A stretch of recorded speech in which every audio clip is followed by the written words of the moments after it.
Hello everyone, today we are going to make some chocolate covered pretzels. You can use any type of pretzels you want. Today I'm using gluten-free pretzels, and I will leave the link to the kind of the brand of pretzels that we love the most in our family.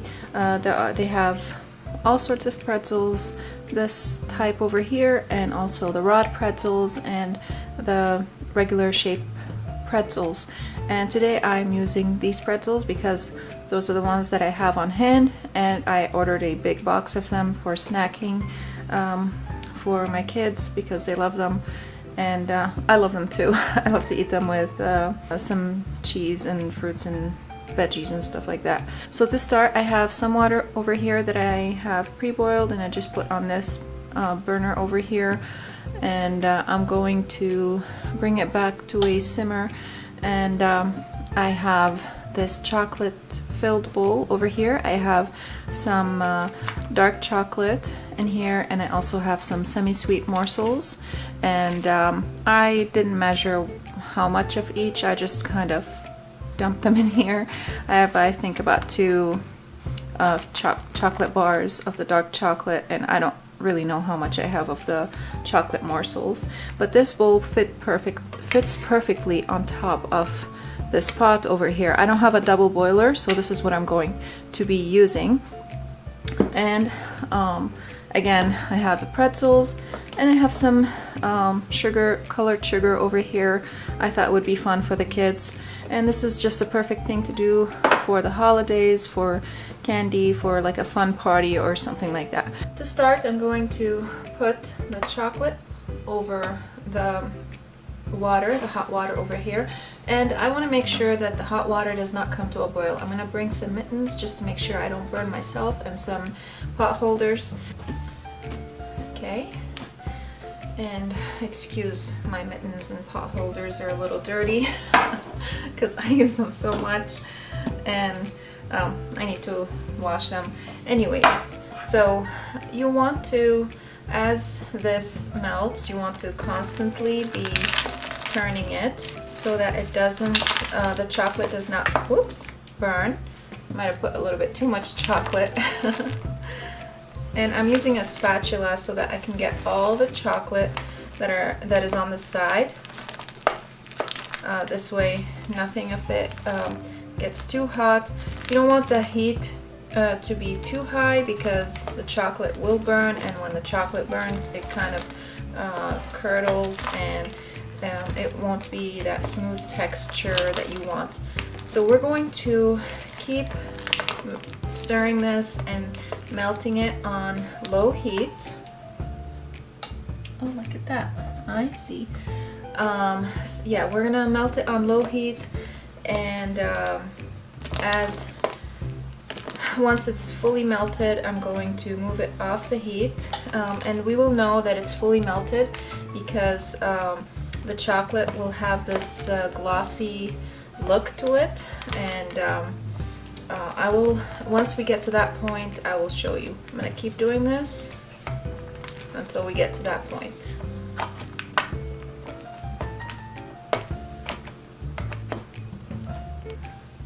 My kids were super excited when I told them what I'm doing. I don't know, the numbers on my burner over here got rubbed off, so I have no idea what temperature I have it on.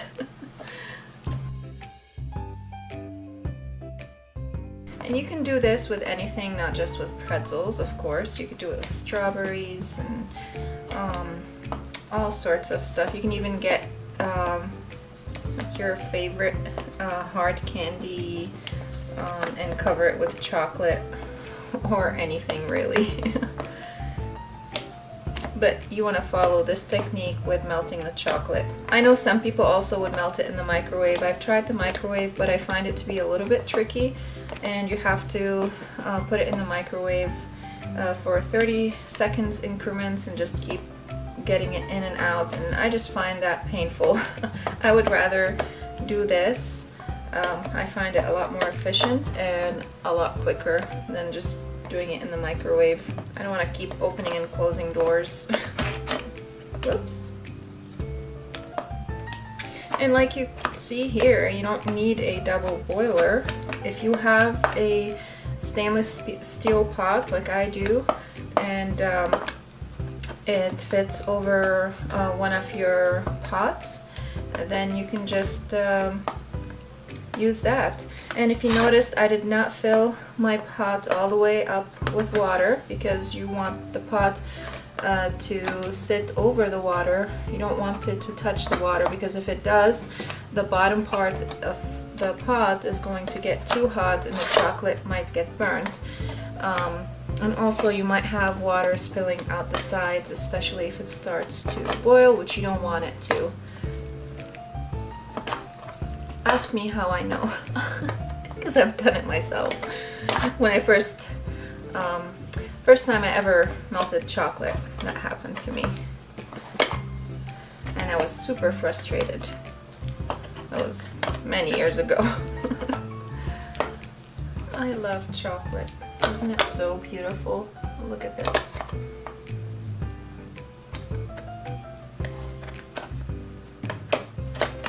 Oh no, don't do that. No. Oh. Okay. We're safe.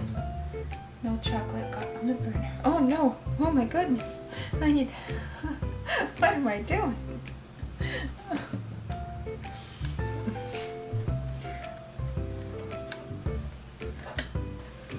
We're all good. Maybe this pot is a little bit too small for all the amount of chocolate I have over here. I honestly don't know if I need all this chocolate, but I thought I could always remelt it and use it for other stuff. And I know there's a technique for tempering chocolate and all that, but I'm not trying to be an expert here at this. I just want something fun and quick, because tempering chocolate requires you to melt it at a certain temperature, then refrigerate it, and then melt it again, and it's just a pain. Tempering or tempering? I don't know how to pronounce that. I gotta look it up.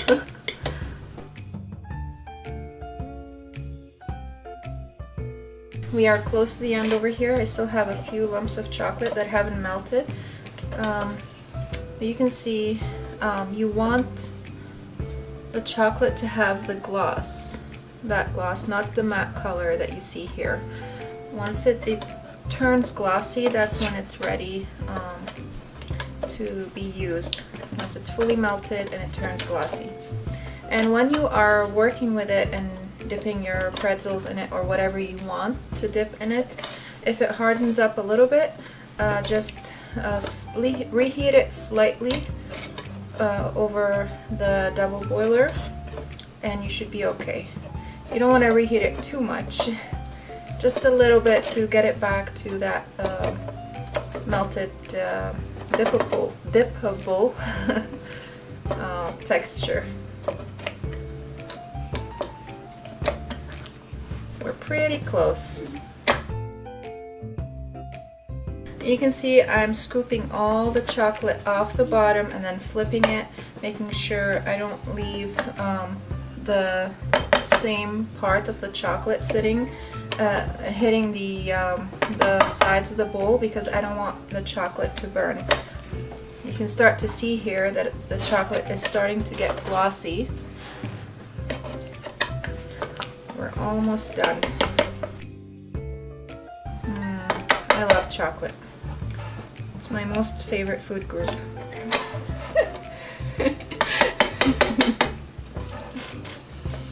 That and salt. So pretzels and chocolate are the best thing, I guess, because they have the salt and they have the chocolate, my two favorite food groups.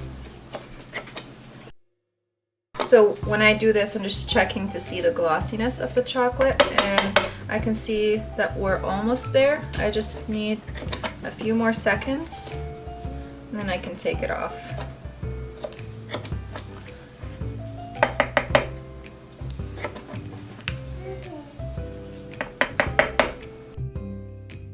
I think I can pull it off right now, off the heat. I would be good. Just gonna leave it for a couple more seconds.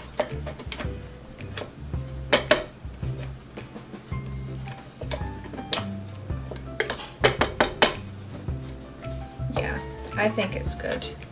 Oh yeah. Can you guys see the glossiness? See that? That's pretty good. Okay, so... Oh, don't do that. Oh no, you're gonna have to eat it now. Yeah, I know. That's so bad. Oh no. It's horrible. Okay, so I'm gonna leave my spatula in here and I'm gonna pull this off and put it on something so that I don't burn my counter. Turn this thing off.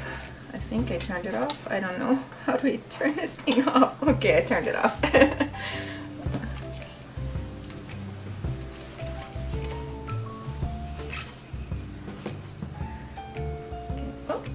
Dirtying my...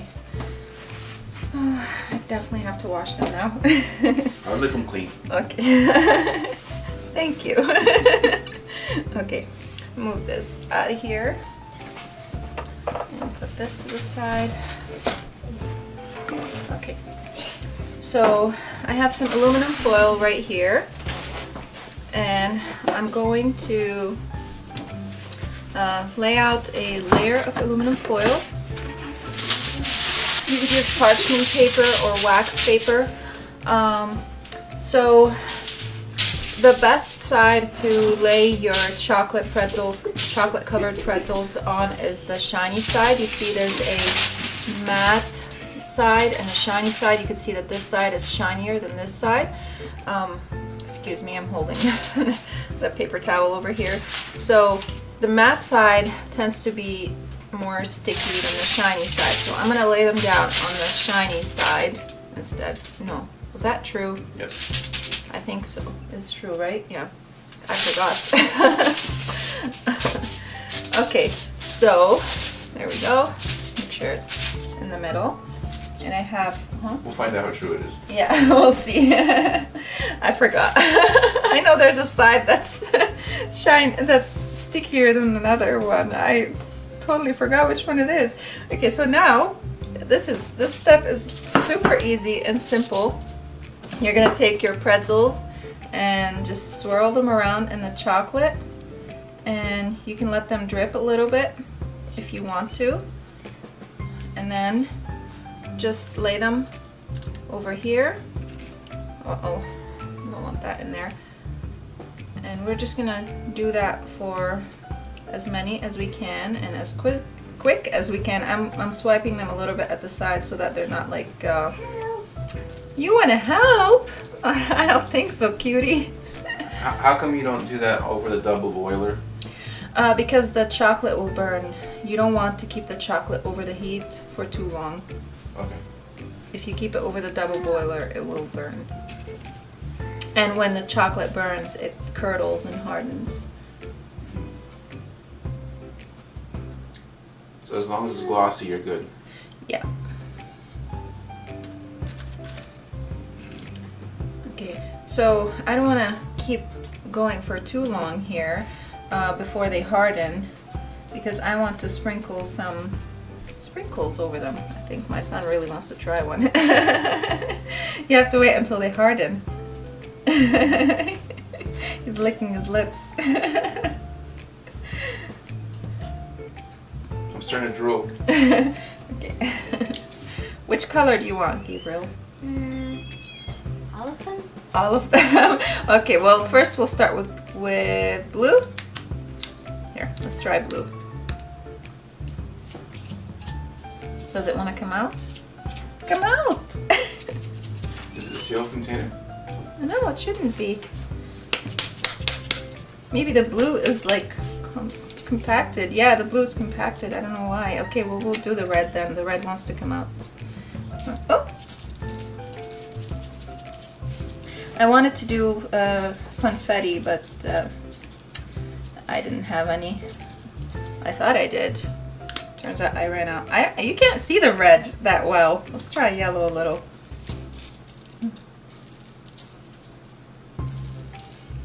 Hey, the more sugar, the better. Yeah. It's both red and yellow. Mm. It looks good that way. And if I have any chocolate left, I can always reheat it and use it for something else. I think I already said that, but I don't remember saying that. So I'll just say it again anyways. And for the observer, it's good to know that while whoever is cooking this is distracted by this hard work, you can sneak around and grab the extra chocolate that wasn't used and just eat it up. and they wouldn't know because they're so focused.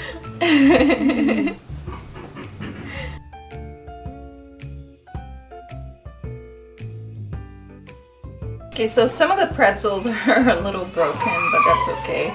I'm using the long ones. Great.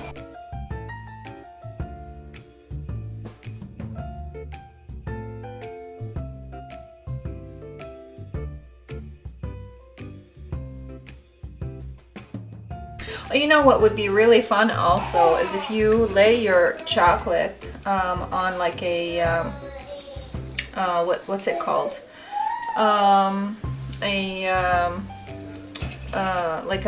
The thing you cool your cookies and breads on, the thing that has the grid. What's it called? Yes, like a drying rack. Yes, thank you, Elizabeth. Yeah, you can lay your pretzels on that and then pour the chocolate over them.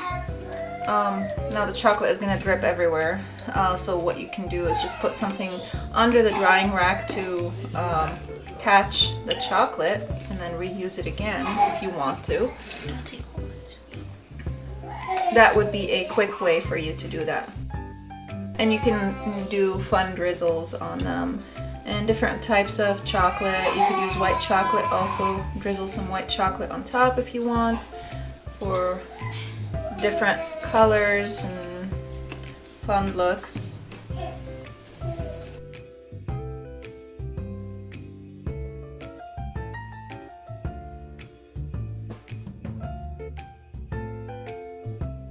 Once I'm done with filming this video, I will let my kids help, but you can do this with friends and family. Yes! Even my toddler wants to help, but I'm not gonna let her because we'll end up with chocolate everywhere. Oops! It's happening anyways. What she Ending up with chocolate everywhere. would do. You want to come? I'm almost done. Oh, my sweet girl. Hold on. Okay, baby, okay. Come here. You want to look? Huh?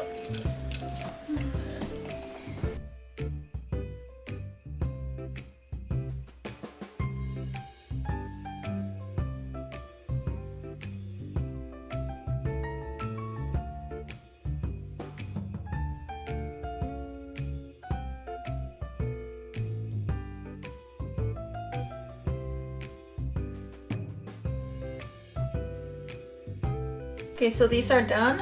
I can make more, but I'm not gonna continue right now. My baby needs me. So we're just gonna let these fully dry. You can leave them on over the counter to dry over the counter. They need maybe an hour or two, or you can put them on a tray and let them dry in the fridge. You can also do that. They'll dry a lot quicker that way. And then you can just serve them and enjoy, and or prepare them ahead of time for if you have a party or something like that, and serve them, and your friends would be very happy because gluten-free chocolate covered pretzels are a rare commodity. If you also guys want to see some other videos like cookies and stuff like that, I have a few videos like that, and some cinnamon rolls and all that for holiday kind of desserts, so I will link them down below for you guys, and you might see them at the end of this video also. And I also want to mention that I have published a cookbook of the 10 essential gluten-free recipes that you need in your kitchen and in your gluten-free life. So head on over to Peaceful Living in H to get that cookbook right now, and if you sign up to my email list, you'll get 25% off. So head on over, and this deal is only available until December 19th. So hurry up and grab that deal and grab that book if you want to have your 10 essential gluten-free recipes ready, and you can print it. It's a printable ebook cookbook. You can download it, and you'll have access to it for a lifetime. So thank you again, guys, so much for watching, and I hope you enjoyed this video, and I hope you learned something new, and I'll see you again next time. Bye!